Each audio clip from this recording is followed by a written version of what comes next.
I'm Jason Jay. I'm a senior lecturer here at the Sloan School of Management and director of the Sustainability Initiative. This is one of my favorite moments of the year, getting to launch our academic year of co-curricular programming and community building. So first off, I want to just do a land acknowledgement. We are standing here in the traditional and unceded land of the Wampanoag tribe of Gayhead and Aquinnah and the Mashpee Wampanoag tribes in the Algic language family. We recognize and respect the ancestral caretakers of the land on which the university stands and the painful history of genocide and forced removal from their land. Since time immemorial, we honor the many indigenous peoples with diverse connections to this land. And this is a really important part of, I think, the way that we think about and define sustainability here at Sloan, is that it is not just about the environment. It is about a more comprehensive view of what does it mean to create a sustainable and just future for humanity against the backdrop of the troubled history and present that we all live in. So what is sustainability? How do we think about it here? When I got started in this field in, let's say, 2003, 20 years ago, the dominant sort of discourse was this idea of the triple bottom line. The idea that, okay, firms are focused on their economic bottom line, their profitability, but we need to think more holistically. We need to think about the environmental bottom line of the firm, the social bottom line of the firm, and somehow look at these in relationship to each other. What we have brought to that conversation at the Sloan School is a systems point of view that enriches, in a sense, this perspective. And we, along with others, have sort of tried to advance a view that says, okay, this picture has the right elements, but not quite in the right relationship to each other. And the more accurate kind of way of looking at the world is that the economy is a subsystem of society, and society is, in a sense, a wholly owned subsidiary of the environment, the planet in which we operate. If we don't have the rule of law that a healthy society provides, then there's no market that can function. If we don't have educated, healthy people who can be part of our employee base, our talent force, then we won't have viable firms to run. So our economy is embedded within our society, and in turn, our society is completely dependent on natural resources, on the natural environment, on a stable climate, and if we destroy that life support system for our societies and economy, we will not have an economy that is viable. This is a picture of that sort of nested system view that Kate Rayworth put together in her book, Donut Economics.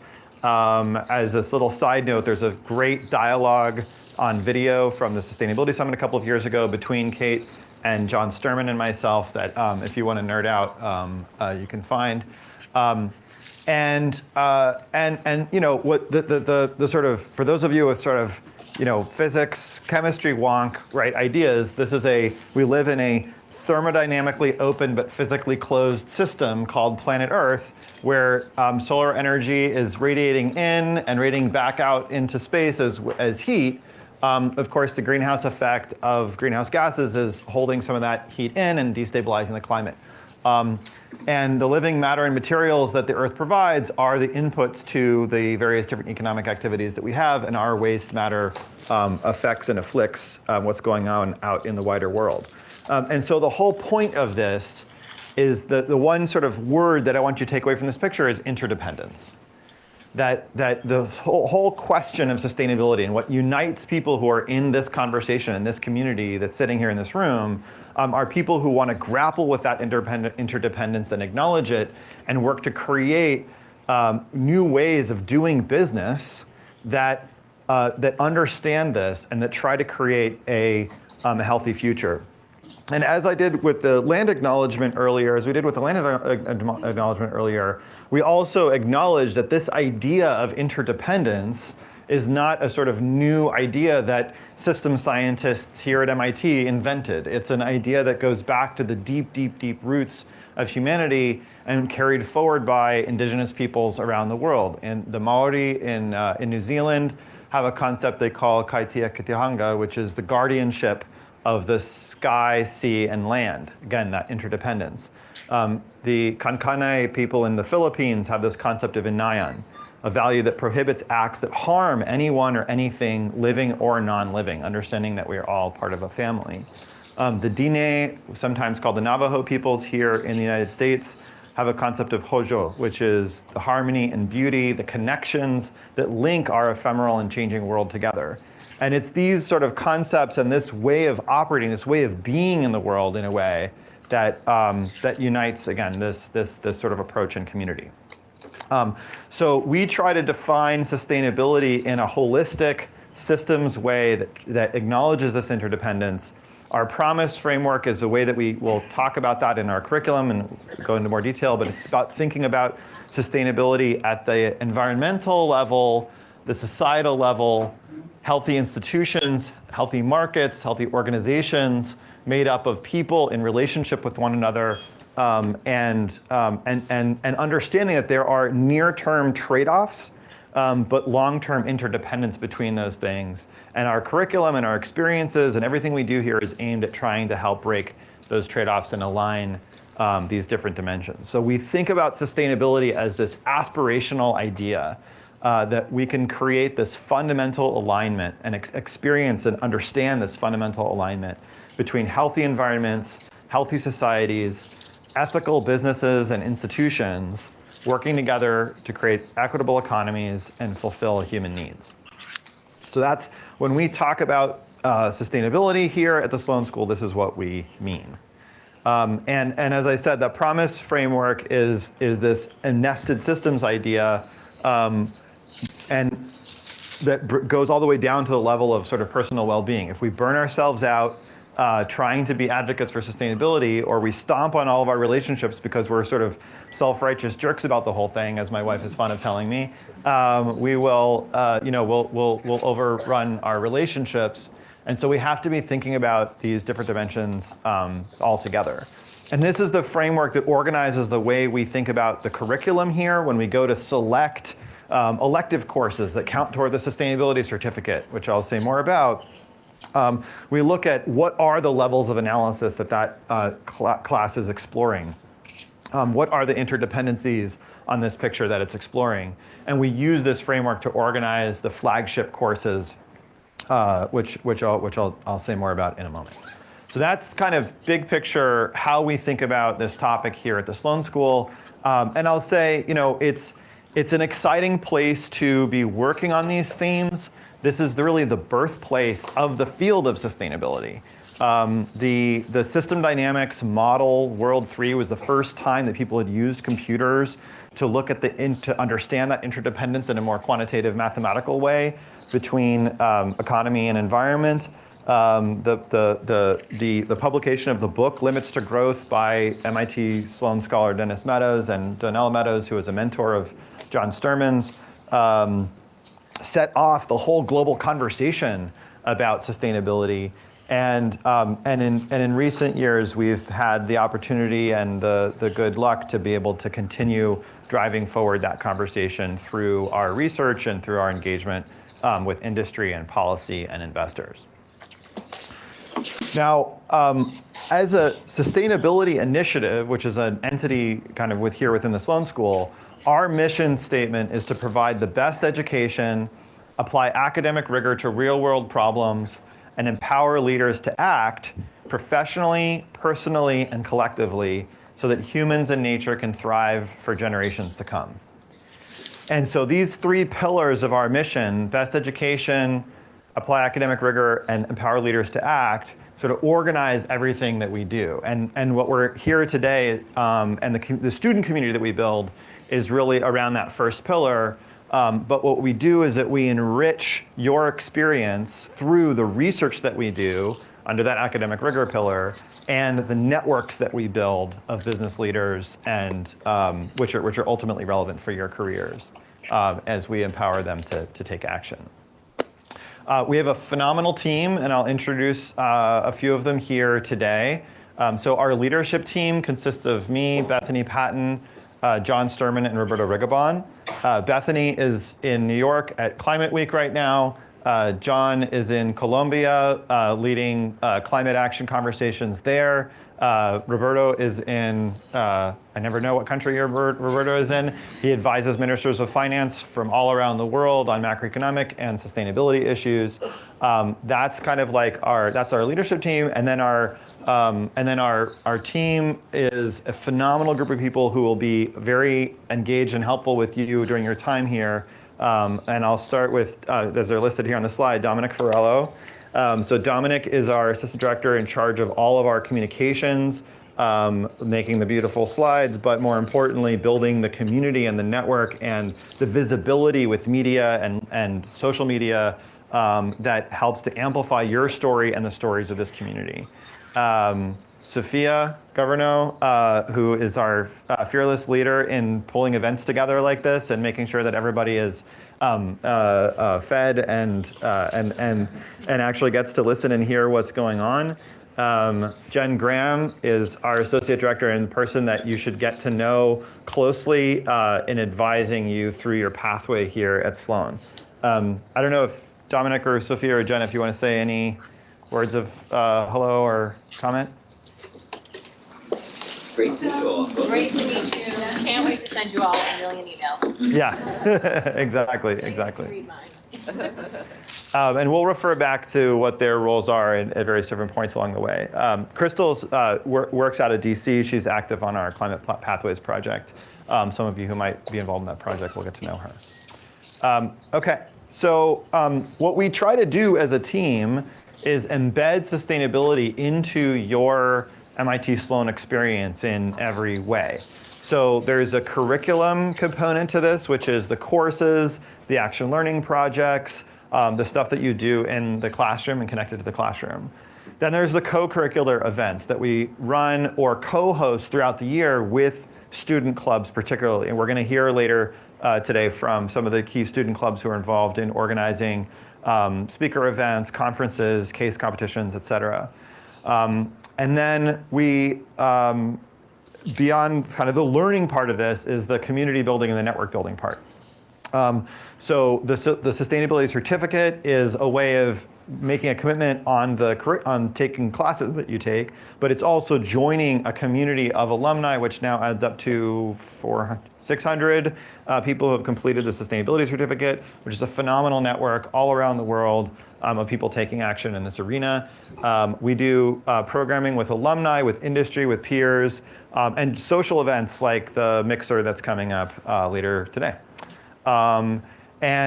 We also organize a sustainability internship program, which supports getting summer opportunities for MBA students between your first and second year. And there's other lines of support for internships, which we'll talk about in more detail later in the semester. So one of the things that we understand is that a lot of the great opportunities, the great job opportunities in sustainability aren't necessarily the on-campus recruiting, manufactured market, superhighway approach to getting a job. They are network-based jobs. It's the dirt road that is sometimes talked about in the career development office here, meaning that you have to build a network of people and organizations that are pushing the envelope on sustainability, that are creating roles to build that kind of capability inside companies. And so, all of these efforts that are described here are aimed at helping you to build the network that's necessary to land those types of opportunities. Let me pause there for a second, just like at the end of this sort of overview of how we define sustainability, how we try to integrate it in the experience. I'm going to go into detail about the education and career network building parts of this. We'll hear from the student clubs. But just in terms of level setting, any questions or comments or concerns or thoughts that are on your mind from what I've said so far? Yeah, go ahead. And introduce yourself if you don't mind. So my name is Talgat. I'm from Kazakhstan. I'm part of Sloan Fellows in MBA program. The question is, so later a couple months ago, there was a application into climate and energy ventures class, right? Yes. Where you can get some experience on building a climate and energy startup. But it was very limited, and a lot of people didn't get into this class. So Yes. the question is, will there be another opportunity where you can get that experience, like maybe like next semester, etc., for others? Yeah. Okay. So excellent. So first off, you reminded me when you said I'm a Sloan Fellow that I didn't sort of just do a quick poll of who's in the room. Raise your hand if you're in the Sloan Fellows program. Okay. If you're a first-year MBA student. Okay. Second-year MBA students. Great. System design and management. Awesome. Supply chain management. Awesome. LGOs. Okay, great. What? MSMS folks. And people from other parts of campus that we haven't captured yet. Urban studies and planning maybe, or where are you coming from? Staff Dean's Office. Staff Dean's Office, awesome. Any other programs I'm missing? Yeah. I'm actually a doctor-turned entrepreneur, and I did a graduate certificate in healthcare innovation Okay. at MIT and Harvard. Oh, great, awesome, great. So that gives you a little snapshot of who's in the community. Second thing you said was you applied to get into climate and energy ventures, which is taught by Todd Hines and friends, and you didn't get into the class. Like, what are the other opportunities? So that's a great question, comes up a lot. There are some, what I would say is there are, if you in the formal curriculum, there are other entrepreneurship courses that are focused on sustainability. You can take a look at our course list to find them. But more importantly is the essentially the venture development and acceleration programs here, like the Clean Energy Prize that we'll hear about later this morning, and the 100K competition, which has an energy strand within it, and the Ideas Global Challenge out of the PKG Public Service Center. And those all have events where people can get together, find co-founders, get guidance on how to advance the ideas and put them through the competitive process. So keep an eye on our social media channels for those kinds of entrepreneurial opportunities. Great, yeah. Sorry, Atib Khan, first year MBA. Kind of a philosophical question about the framing Yeah. you presented earlier. Yeah. Something I struggle with is the question of like, to what extent does the environment only matter if it's in the service of people or our economy? Beautiful. Sometimes we think about things like biodiversity, and Yes. that's like, you can't really quantify biodiversity, or at least not easily. And it comes up in things like land use debates, and Yeah. I'm just curious like how philosophically we grapple with that. Yeah. Okay, so the term of art here is anthropocentrism. So anthropos, which is the Greek word for human. It's also the root of the word Anthropocene, which is what scientists have labeled the current epoch of planetary history, because humans are the decisive factor on how things are going. And anthropocentrism is the idea that humans are at the center of our thinking and our decision making, but maybe they shouldn't be, right? In indigenous ways of knowing, for example, oftentimes the notion is that the other living entities on this planet are our siblings, right, or our ancestors. And so it wouldn't make sense for you to put humans at some sort of pinnacle of existence in that scenario. So I would say that we are a space for having that dialogue and for confronting that question. And I would say that we are anthropocentric in our point of view. Just to be realistic, right? Just to be kind of accurate to the conversation, is that we tend to be looking at focusing attention on the questions of where are humans going to suffer as a result of climatological disturbance? Where are there economic costs going to occur from the way that we treat each other and the planet? And what are the business practices that can allow us to create a future in which humans and nature can thrive for generations to come? That's in our mission statement. So we're saying humans and nature, understanding that interdependence, but the word humans is first. And I don't think, I think that's just the reality of like our mindset. But phenomenal question and great thing to bring up in all the courses. Okay, so on the education side, the flagship courses that we organize and teach and are heavily involved in as a sustainability initiative, the first one is called Business Strategies for a Sustainable Future, BSSF. This is a spring semester course taught by myself, John Sturman, and Bethany Patton, and Joanne DeZager. And Joanne's on a leave this year, so it's just me, John, and Bethany. And it's a concepts course. It's a semester-long spring course that teaches you the fundamentals of how to think about sustainability and how to think about the issues that we've raised this morning, and how to think about business strategies that are able to try to square the circle between profitability and positive impact. The second course is there's some more detail about BSSF here, which I can go into. The first part of this is that the course is organized around a fundamental question of where should companies focus their attention. One of the natures of the sustainability framework is that there's dozens of issues, right? Myriad, like if you're talking about biodiversity, for example, you brought that up as one of the issues. There are 17 UN Sustainable Development Goals with dozens of indicators underneath. The Donut Economics framework I mentioned earlier has 21 different arenas of impact. How can companies focus their attention so that they can really lead and innovate and build coalitions and do what's needed? That's an overarching question that this course wrestles with, and I developed this 4-lens framework that helps us to think about that from a science lens, a stakeholder influence lens, a business value lens, and a purpose lens. Pedagogically, in terms of what the experience is like, it's a lot of simulation-based learning, where we use interactive computer simulations and experiential simulations, as well as case studies and discussions to advance and explore these topics. The other major flagship course is the Sustainable Business Lab. This is the action learning course, the projects course that complements the concepts course, BSSF.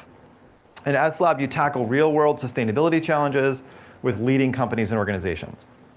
Bethany Patton teaches this and spearheads the recruiting of these projects. So she actually, we all, as a team, we work on this together, but she leads the process where we engage with companies in the fall and winter to specify problems that they need solving around sustainability. And then we put those opportunities in front of students when the course starts in February, and then you spend the spring semester executing on those projects. There's usually about 20 projects each term, and it's a great range of organizations from the Boston Red Sox here locally, looking at retrofitting low-income housing as part of their community engagement, to Block Power working to decarbonize U.S. cities and developing strategies for which cities are going to be the most impactful and feasible for them to engage. Working with Fidelity on onboarding workers with disabilities, as well as ESG investment strategies. So there's a great array of companies, industry sectors. We're going to talk a lot more about these courses later in the fall when it comes time to think about spring courses. And then, in addition to these flagship courses, we maintain a list of electives that we curate from across the institute. And this is actually a functioning QR code, even though it's really beautiful, from what I understand. And it'll take you to a page where there's 50 or more courses that are in climate, energy, sustainability, broadly defined across the institute. It's not a 100% comprehensive list of all courses at MIT that touch on anything. They're curated to be tuned at the right level for a generalist master's student. Which is what we find is like our main audience here for the Sustainability Initiative, and which I think probably describes many of you. In addition to the courses, we have co-curricular experiences. So our Sustainability Lunch Series happens every Thursday. This is just the launch event for that series. The next one is focused on sustainability careers on Thursday the 28th. And throughout the fall, the programming is really organized around helping support this career development process. where the spring it kind of goes deeper on certain content areas. Is that a fair characterization? Jen leads the lunch series programming, and it's phenomenal. And there's usually a student organization co-leading with us, and students who are up here kind of co-leading the sessions. And so we found that to be a really powerful way of community building. Now, the career network building part of this, the sustainability certificate is the part that's the closest to the coursework. So in this, you are choosing from 50 courses that I just mentioned, joining a cohort that we described earlier of more than 600 students, 650 who are out there in the world. The way the certificate works is that you take 3 required courses. You take the BSSF and SLab courses that I described, and you take system dynamics, because that's a fundamental kind of analytic framework that we use in our thinking and teaching. And then you choose electives from the menu. And it's 2 to 3 electives from the menu. There is a units requirement. So if you, in the required courses are 24 to 27 units, because there are 2 options for system dynamics, one that's 6 and one that's 9. And then depending on what you do with that, you have to get 18 to 21 units through the sustainability electives for a total of 45 units required to earn the certificate. This units requirement does not apply to people who are graduating this year. This is a new approach to certificates that the school just put in this year, but does apply to those of you who are first-year MBA students. The required courses, as I mentioned, are BSSF, System Dynamics, and SLab. And then the electives are from the menu. If you want to do the certificate, this is not a binding commitment. Really, the way that we do it is that there's an audit of your transcript as you're getting close to graduation to see, did you complete the certificate? If so, we invite you to the graduation ceremony, which is this is a photograph of last year's on the sailing pavilion. But it's very helpful if you register your interest in it now. That way we can get you into the flow of communications. You can get to hear about all the other cool co-curricular experiences. And we can make sure that you're someone that we're keeping an eye on and supporting through the advising work that Jen does. Anything else to say about certificate? No. Okay. Conferences and case competitions are another way that we build network and community. Go ahead. Before we move Yeah, on, yeah. In regards to the Sloan Fellows, Yeah. what would be the difference, let's say, in terms of the requirements? Oh, for the fellows, it's the 3 required courses and 2 electives, without regard to unit numbers. Okay. Yeah, yeah. Quick follow on that. So there are certain standardized electives that's already listed in the site. Yeah. But If you find, great question, I'm anticipating is, if I find an elective that looks awesome and it should be there, but it's not, what do I do? Is that the question? yeah, that was the first half, and the second half is, for instance, a subject like revolutionary ventures, where you're actually working on a sustainability-focused ventures. Can Yeah. also qualify for Yeah. electives. Excellent question. Yeah. Email me. The answer is email Jen. If you find a cool course that you think should be a sustainability certificate elective, it's really helpful for us to hear about it, because we might then list it. We'll get a hold of the syllabus, take a look.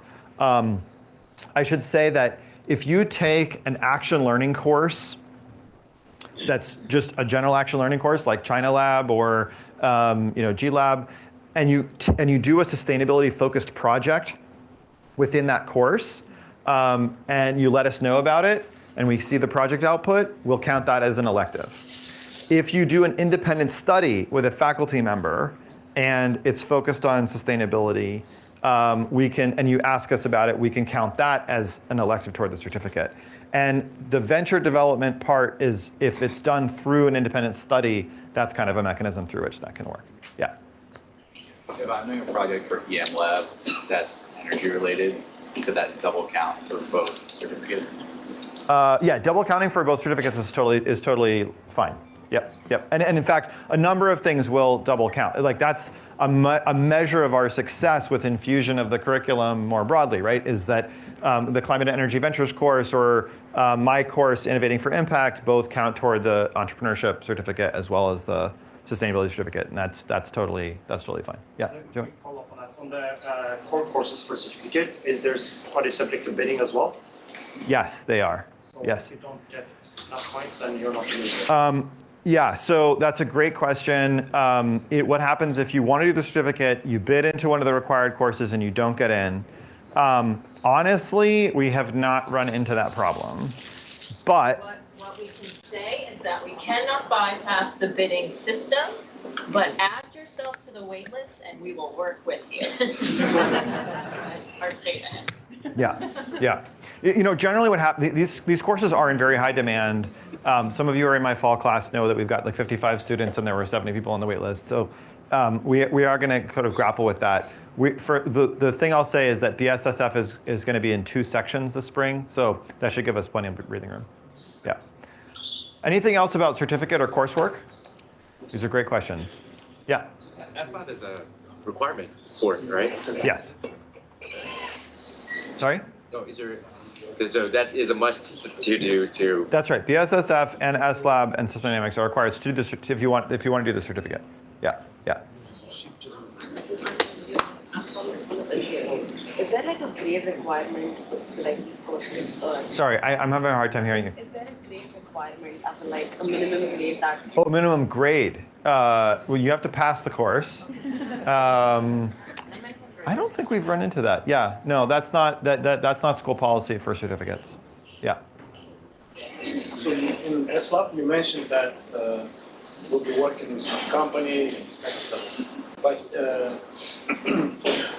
during spring IIT, there will be a lot of action learning classes. Great question. Yeah, no, okay, so the question is, is there a travel component to SLAB that will conflict with other things? And the answer is no. So SLAB is designed to be compatible with any other experience that you might have over SIP and spring break in the spring semester.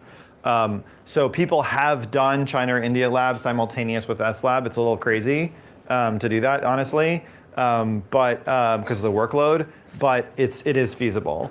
So the projects are designed with the host to be able to be done remotely from here without having to travel. Now, some hosts will invite you to go do a site visit if it's not, a huge, it's usually here in the Northeast.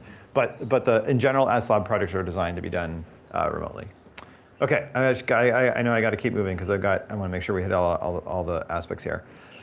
Conferences and case competitions are what we think of as like away games for you. Right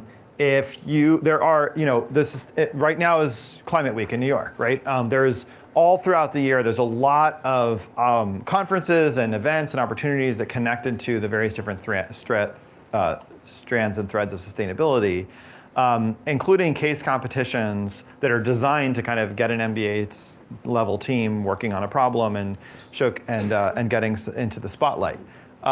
So when you want to go participate in those things, sometimes there's financial costs associated with it. We have a small student action fund, which is a way that we can support you in doing those outside efforts.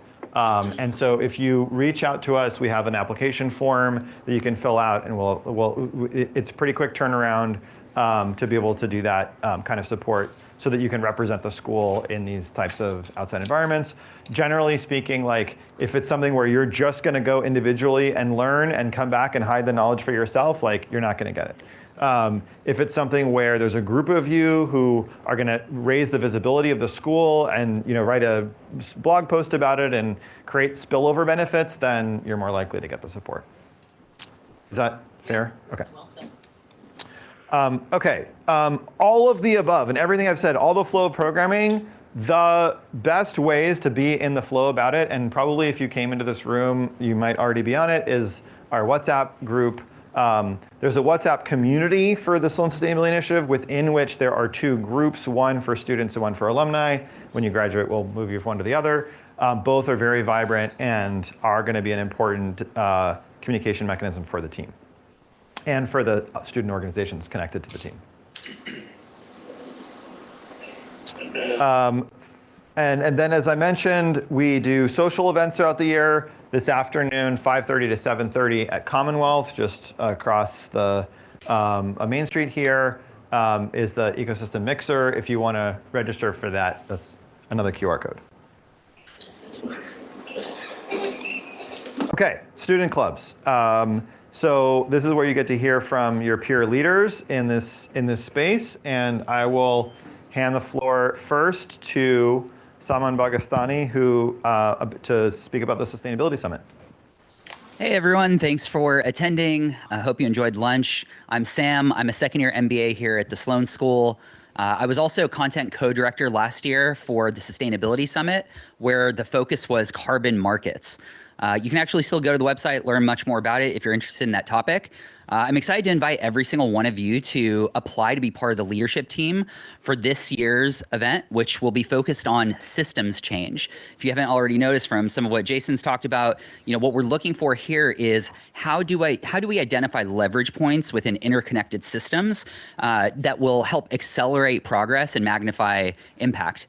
And so when we think about systems, that's a very broad term, but it will be up to each and every one of us who actually join the team to shape which systems we're going to look at. Are we going to look at mobility? Are we going to look at food and agriculture? Will we look at climate?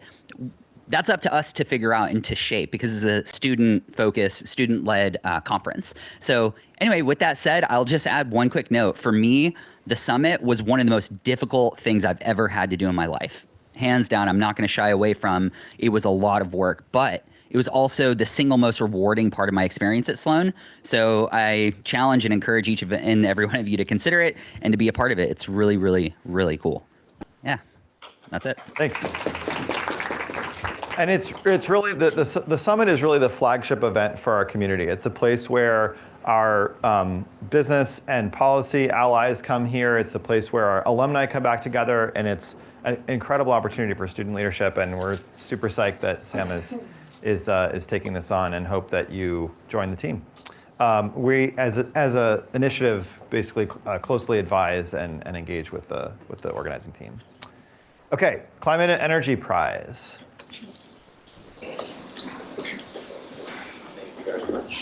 Hello, I'm Daniel Kaplan. And I'm one of the co-managing directors of the MIT Climate and Energy Prize. So we are one of the largest and longest running university climate and energy pitch competitions. And the goal is to really build like a global entrepreneurial climate ecosystem that starts from MIT and really gives university startups a chance to, first of all, win some pretty important non-dilutive cash, as well as meet other people in the ecosystem. And so we really do have those two parts. It's the pitch competition. We've been around for about 16 years and have awarded $3.5 million in non-dilutive cash. We've expanded out to include global teams as well, so US and teams in Europe last year, and we're expanding into Asia as well this year. This year we're hoping to award about $200,000 in cash prizes. But on top of that, we provide mentorship to these teams through channels that we have in industry, through VCs, through other founders, and really try and bring exposure to the work that they're doing. We have a variety of events throughout the year. The big kind of flagship events for us are a semifinal pitch competition here at MIT, as well as a final pitch competition. We've actually already kind of built out our planning team, because this has been going on for the past few months of planning. But if you guys are interested at all in joining the volunteer pool, or just kind of learning more about what this program is and what this prize is, please feel free to reach out or scan the QR code. Thank you. Awesome. Thanks, Dan. Thanks. Seed, the Sloan Entrepreneurs for International Development. Hi, everyone. I'm very happy and excited to present you Seed. This year, we're trying to revamp the club.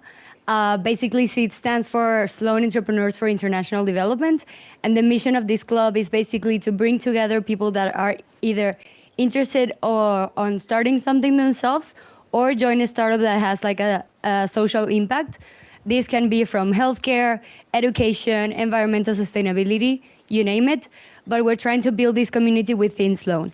So our flagship activity is basically the consulting projects that we do with companies from all around the world. We're mostly focused on developing countries. For example, now we're talking to companies in Chile, Africa, Ecuador, etc. The second thing that we're going to do is our speaking series. Basically, we're going to bring people that talk to us about international development, people that are social entrepreneurs themselves, and stuff like that. And finally, we're going to do community events.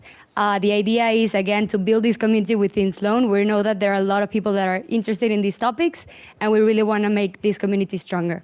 So in a couple, you have the QRs here to join either the club or the leadership team to help us with throughout the year with these activities.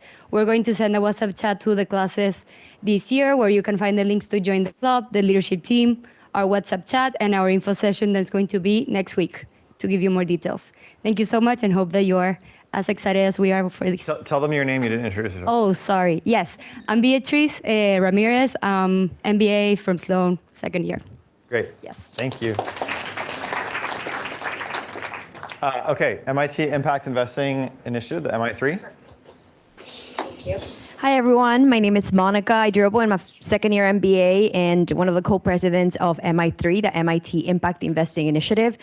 So we are a hub for all impact-related activities. We focus on 4 specific pillars: learn by doing.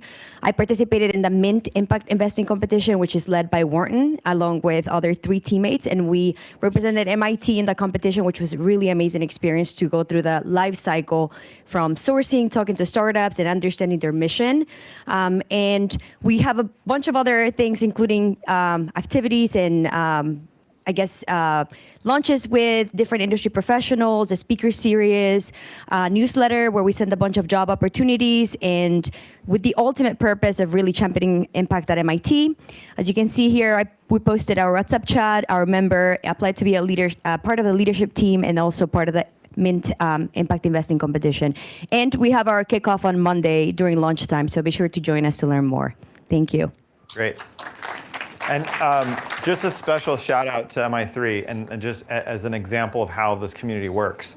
A few years back, we didn't have any formal curriculum or offerings around the topic of impact finance and impact investing. And the student club MI3 formed to create a co-curricular experience for students to join the Mint competition and get some speakers in to begin to educate. And it made visible the need and the interest in the student community for this for this content. And then it was MI3 with Geeta Rao and our team came together to say, okay, let's launch a course in the formal curriculum, which became $15,499, which is the social impact investing course in the spring term, which is expanded now to a 9-unit spring course.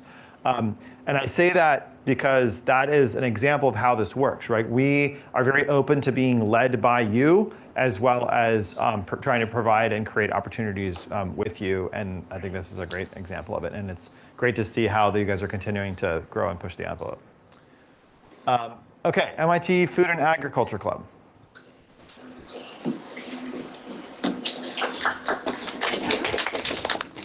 Thank you for the claps. No! I'm Liv. I'm a second-year MBA at Sloan, obviously. And I'm one of the co-presidents of the MIT Food and Ag Club with Tess, who's sitting over there. Yeah, so if you want to join, we are just kind of a bridge between people who are interested in food and ag and the sustainability community. You can see the types of events that we do and then some upcoming events that we have this semester. Yeah, we'd love to have you join us. Great, thank you. And the MIT Water.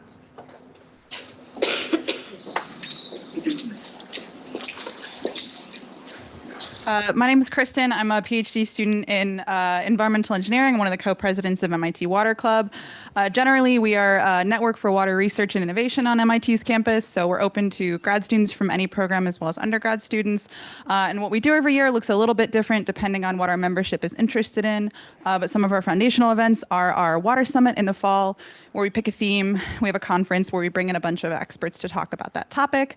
And then the Water, Food, and Ag Prize, which is a partnership with the Food and Agriculture Club, which I think Alexa's here. You can talk to her more about that. Basically, we run a bunch of different water-themed events, and if you're interested in hearing about any of them, you can sign up for our email list. Great, thank you. And this is the prize. You're going to add some more about the prize itself? Excellent, great. Well, both of them basically already did my job, so thank you guys. My name is Alexa Katz, second year MBA. I'm part of the organizing team along with a couple others for the Water, Food, and Agriculture Innovation Prize. Essentially, this prize is a pitch competition. It's going to be hosted either end of April, early May, and it's for student-led early stage ventures from across the country. We're going to be awarding over $50,000 in innovation grants and non-dilutive funding. And we have been, this kind of has been being reshaped over the last couple years. Used to be primarily two separate prizes. We've combined them. So really excited about all of the cool startups that are going to be involved.